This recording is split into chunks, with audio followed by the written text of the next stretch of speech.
ছোট থেকে শুনে আসছি আমি নাকি অবিকল তোমার মতো স্বভাব, হাঁটা চলা, কথাবার্তা, এমনকি হাতের লেখাটারও বেশ কিছুটা টান তোমার মতো আমি পেয়েছি।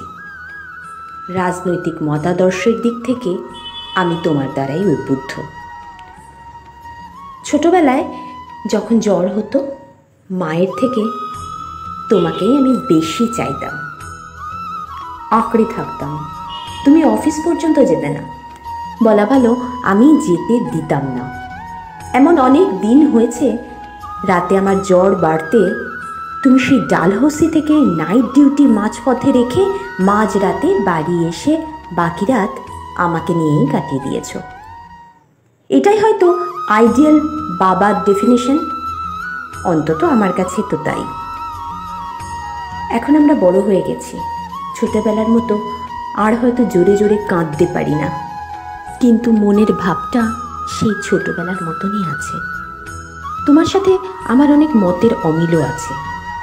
মাঝে মাঝে হয়তো রাগ হয়, দুঃখ হয়, অভিমান হয়, কষ্ট হয়,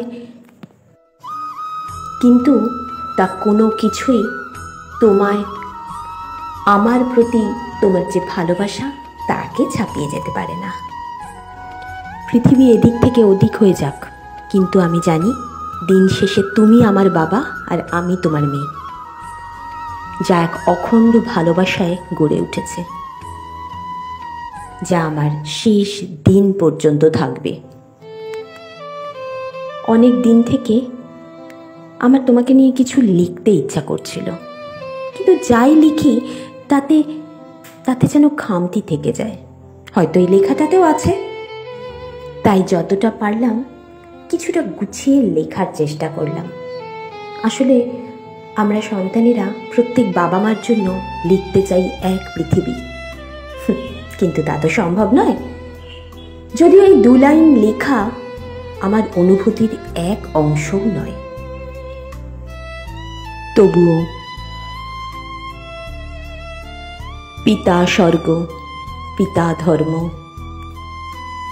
পিতা হি পরমং তপা, পিতৃ প্রীতিমাপন্নে প্রিয়ন্তে সর্বদেবতা।